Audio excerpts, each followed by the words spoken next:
Good morning student. आज मैं आपको पढ़ाने जा रही हूँ क्लास 4 में सब्जेक्ट हिंदी। इससे पहले हम 2 चैप्टर तक 1 चैप्टर और 2 चैप्टर पूरा हम आपको पढ़ा चुके हैं, जिसका प्रश्न उत्तर भी साथ ही साथ हम आपको करवाते चले हैं। तो उसे आप अपनी कॉपी में नोट करके उसे आप याद भी करते चलेंगे। तो चलिए आज हम पढ़ना शुरू करते हैं चैप्टर नंबर 3। इसका शीर्षक है संस्कृति की रक्षा। हमें अपनी संस्कृति की रक्षा कैसे करनी चाहिए। दंडकारण्य में एक झील के तट पर अनेक प्रकार के वृक्षों का बड़ा झुरमुट था। वह अत्यंत रमणीक स्थान था। तोता का एक बड़ा झुंड वहां आवास बनाए हुए था। वे वहां कथा वार्ता करके सुखपूर्वक जीवन बिता रहे थे। एक दिन कहीं से कौवों का एक बड़ा झुंड उड़ता हुआ वहां आया। रमणीक स्थान देखकर वे वहीं काव काव करते उत्पात मचाने लगे। एक जगह का नाम है दंडकारण्य। वहाँ पे एक झील था, वहाँ पे बहुत से पेड़ पौधे थे, रमणीक था, मतलब वहाँ पे देखने लायक बहुत ही सुंदर स्थान था। वहाँ पे एक तोता का झुंड भी आता है और वे कथा वार्ता करके वहाँ सुखपूर्वक जीवन बिताने लगते हैं। लेकिन उसी बीच उसी झुंड में एक कौवा भी आ जाता है। तो कौवा क्या करता है? कौवा हमेशा काव काव काव काव करते रहता है और उत्पाद मचाते रहता है। शांति प्रिय तोते ने उन्हें शांति से रहने को कहा तो उन्होंने तोतों को बंदी बना लिया। अब तो कौवे दिन भर काव काव करते। उनके कर्कश स्वर से बचने हेतु तोते अपने कान बंद कर लेते। कौवे गंदी चीजें खाते और इधर उधर फेंकते। यह देखे तोतों का जी मिचला उड़ता। बंदी बने तोतों के आगे कौवा के रूप में बड़ी मुसीबत आ खड़ी हुई थी। उन्हें एक एक दिन बिताना कठिन हो रहा था। तोता जो है शांति प्रिय जीव थे, लेकिन वो कौवा क्या करता, वो हमेशा आता और वहाँ पे आकर के काव काव काव काव करता। तो जब इस बारे में उन्होंने उससे शिकायत की तो कौवों ने क्या किया, तोता को बंधक बना लिया और वहां पर वो लोग कौवे जो थे वे गंदगी फैलाने लगे। इस तरह से कौवे और तोते को एक साथ जीवन बिताना बहुत ही कठिन होता चला गया। एक दिन तोतों के वृद्ध नेता ने कौवों से निवेदन किया, भाइयों आप सभी यहाँ आराम से रहिए, हम बाधक न बनेंगे, कृपया हमें छोड़ दीजिए, हम सब यहाँ से उड़कर अन्यत्र चले जाएंगे। एक दिन जो बूढ़ा तोता था वो कौवों से कहता है कि आपको जैसे रहना है आप यहाँ पे रहो, हमें कोई दिक्कत नहीं है। और वृद्ध तोता जो है कहता है कि हमें जाने दो, आपको जैसे रहना है आप यहाँ पे रहो, हमें कोई दिक्कत नहीं है, पर हमें यहाँ से जाने दो।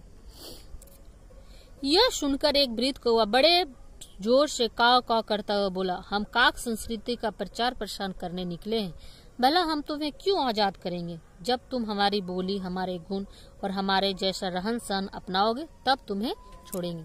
तभी एक जो वृद्ध कौवा रहता है वो कहता है कि हम तुम्हें नहीं जाने देंगे, हम अपनी काक संस्कृति का प्रचार करने के लिए निकले हैं। जब तक तुम नहीं सीख जाते हो हमारी संस्कृति को, हम तुम्हें यहाँ से जाने नहीं देंगे। कौवे की बात सुनकर तोते आश्चर्य से ठगे से रह गए। एक विद्वान तोता बोला, भला यह कैसे संभव है? आप में और हम में बहुत अंतर है, हमारी और तुम्हारी जातियां भी भिन्न है। भला हम तुम्हारी भाषा बोली किस प्रकार अपना सकते हैं?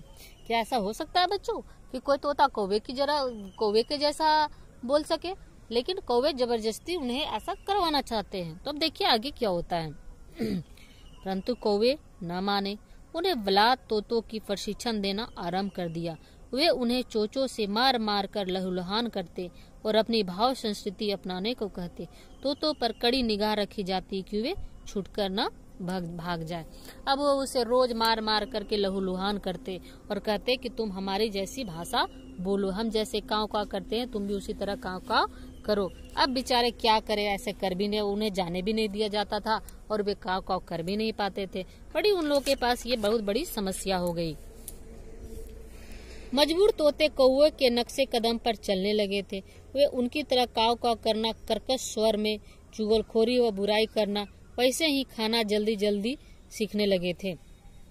अब तोते रोज रोज लहूलुहान होने लगे। उससे मार खाते खाते धीरे धीरे वे उन्हीं की तरह व्यवहार करने लगे, उन्हीं की तरह कर्कश बोली बोलते और उन्हीं की तरह खाना खाने लगे।